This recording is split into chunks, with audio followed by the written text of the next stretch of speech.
దేవునికి మహిమ కలుగును గాక. దేవుని బిడ్డలందరికీ ఉదయకాల శుభములు, వందనాలండి. యేసయ్య మనందరిని ప్రేమించి మన జీవితంలో మరి ఒక నూతన దినాన్ని అనుగ్రహించినందులకై దేవునికి మనము నిండు కృతజ్ఞతాస్తుతులు చెల్లింపుతమై ఉన్నాం. దేవుని బిడ్డలారా, జీవము గల దేవుని వాక్కు అనే కార్యక్రమంలో ఈరోజు దేవుడు మనకి ఇస్తున్నటువంటి వాగ్దానం ఇర్మియా గ్రంథము 39వ అధ్యాయము 18వ వచనం. ఇర్మియా గ్రంథము 39వ అధ్యాయము 18వ వచనం. నీవు నన్ను నమ్ముకుంటివి గనుక నిశ్చయముగా నేను నిన్ను తప్పించదను. నీవు నన్ను నమ్ముకుంటివి గనుక నిశ్చయముగా నేను నిన్ను తప్పించదను. దేవుని బిడ్డలారా, అద్భుతమైన వాగ్దానం దేవుడు మనకిస్తున్నారు. మనము ఆయనను నమ్ముకున్నాం కాబట్టి ఆయన మనలను నిశ్చయముగా తప్పిస్తానని వాగ్దానం ఇస్తున్నారు. ఆయన బైబిల్ గ్రంథంలో చాలామందిని అలా నమ్ముకున్న వారిని తప్పించిన సందర్భాలు చాలా మనం చూస్తాం. అలాంటి సందర్భం ఒకటి మనం జ్ఞాపకం చేసుకుంటే, బైబిల్లో 12 సంవత్సరాలు రక్తస్రావం అనే వ్యాధితో బాధపడిన స్త్రీ గురించి మనందరికీ బాగా సుపరిచితమే.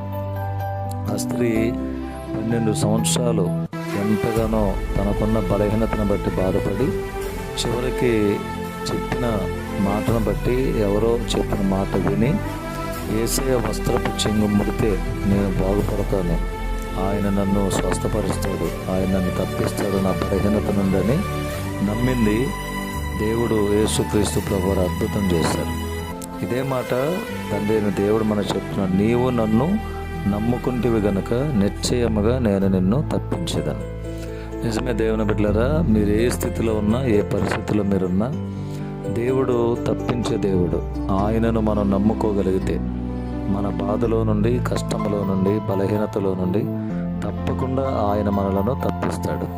91వ కీర్తనలో కూడా ఆయన చెప్పిన మాటలు, శ్రమలో నేను అతనికి తోడై ఉండేదను, అతను విడిపించి అతను గొప్ప చేసేదను, దీర్ఘాయువు చేత అతనిని తృప్తిపరుస్తానన్నారు, నా రక్షణ అతను చూపిస్తానని వాగ్దానం ఇచ్చారు. కనుక ఈ 39వ అధ్యాయం ఇర్మియా గ్రంథం 18వ వచనంలో దేవుడు మనకిచ్చిన వాగ్దానం చేత బ్రతుకుని ప్రార్థన చేద్దాం.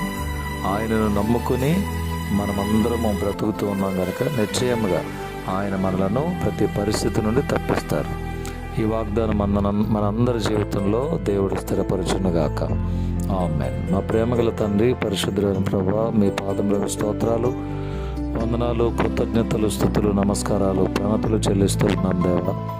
మా జీవితంలో మరి ఒక నూతన దినాన్ని ఇచ్చినందుకు స్తోత్రము. ఈ దినమంతయు మీ కాపుదల, మీ కనుదృష్టి, భద్రత మాకు దయచేయండి. మీరు ఇచ్చిన వాగ్దానము కొరకు మీ స్తోత్రాలు. నిన్ను నమ్ముకున్న బిడ్డలందరూ జీవితంలో అద్భుతం చేస్తారు. నిశ్చయముగా నేను నిన్ను తప్పిస్తానని మీరు వాగ్దానం ఇచ్చారు.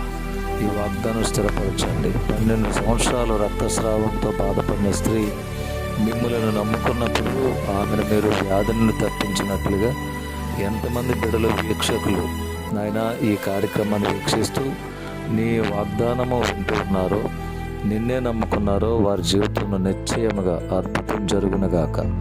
వారిని మీరు తప్పించుదురుగాక. వారున్న పరిస్థితుల నుండి బిడ్డలు తప్పించబడుదురుగాక. బిడ్డలందరి మీద శుభం పలుకుతున్నాను. యెరూషలేమునకు క్షేమాన్ని ప్రకటిస్తున్నాను. 10th క్లాస్ బిడ్డలను మీ చేతులకు అప్పగిస్తున్నాను. బలహీనులను మీ చేతులకు అప్పగిస్తున్నాను. కృపతో బిడ్డలందరినీ కూడా దీవించండి. హాస్పిటల్స్లో ఉన్నవారిని మీ చేతులకు అప్పగిస్తున్నాను. ప్రయాణికులను మీ చేతులకు అప్పగిస్తున్నాను. అందరికీ క్షేమాన్ని ఇవ్వండి. మీ సన్నిధి బిడ్డలందరికీ తోడుగా ఉంచండి. ఈ ఉదయకాలపు శుభముల దీవెనలు అందరికీ సమృద్ధిగా అనుగ్రహింపచేయండి. మీ చేతి నీడలో మమ్మల్ని భద్రపరచండి. యేసయ్య నామములో ప్రార్థించి వేడుకొని పొంది ఉన్నాము తండ్రి. ఆమేన్. తండ్రి, కుమారుడు, పరిశుద్ధాత్మ త్రియేక దేవుని దీవెనలు సదాకాలం మనందరికీ తోడై ఉండునుగాక. Amen. May God bless you all. May God bless our India.